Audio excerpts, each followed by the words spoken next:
Živijo in lep pozdrav.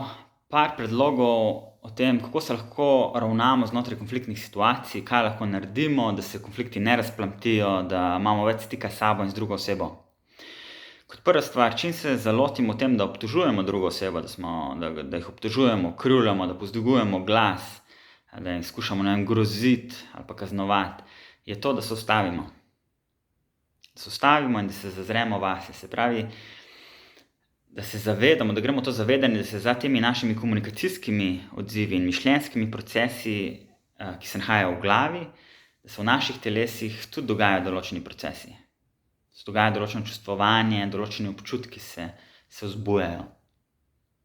Da naredimo ta prehod iz glave v telo in pogledamo, kako se dejansko mi v tej situaciji počutimo. Kaj dejansko rabimo? Kaj si dejansko želimo v tej situaciji, v kateri smo se znašli? In da prevzamemo za to odgovornost. Se pravi, za vse procese, ki se dogajajo znotraj naših teles, za vsa čustva, vse občutki, ki se sproščajo v naših telesih, zato nosimo mi sami odgovornost. Nobena druga oseba ne more biti odgovorna za naše občutke in za naša čustva, razen nas samih. Tukaj je torej potrebno, da razmejimo te stvari. Druge osebe so sicer lahko trigger, se pravi sprožilec, lahko sprožijo določena čustva in občutka v nas, ne morejo biti pa vzrok za ta čustva in za te občutke. Vzrok za to, kako se mi počutimo, se nahaja zgolj in samo znotraj nas in to je naša odgovornost.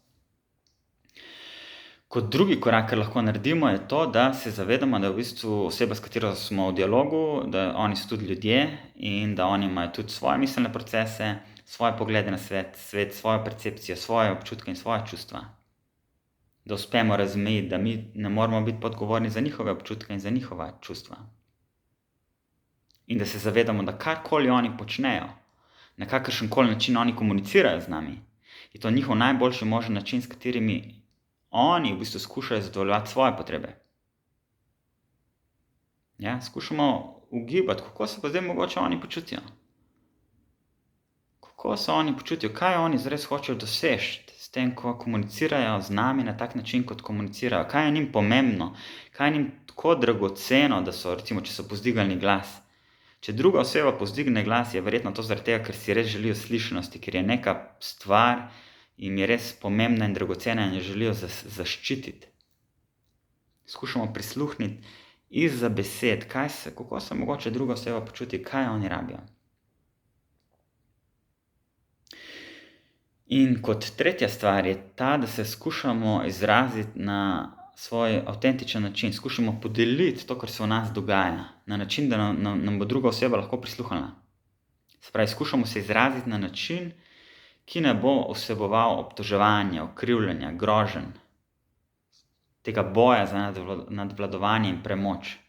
Skušamo iti stran od tega zelo poznanega načina komuniciranja, ki je na način: ja, pa ti si vse zajebal, pa ti si kriv, pa ti si spet, zaradi tebe je zdaj spet šlo vse narobe. Mater si zabit, mater si neumen. Se pravi, skušamo se izražati na drugačen način. Skušamo podeliti to, kaj je dejansko tisto, kar vidimo, kaj so observacije. Kaj dejansko smo videli, da je ta oseba naredila, kaj smo slišali, da je ta oseba rekla.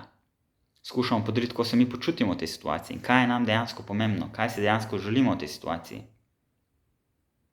Naprimer, če rečem jaz punci: mater, ti si res kar nekaj, lejle, sploh se nič ne slišijo, sploh jim nič ne pokličeš zadnje cajte, sploh te ni nič doma, mislim, kaj je s tabo? Recimo, to je lahko nek tak obtožujoč način.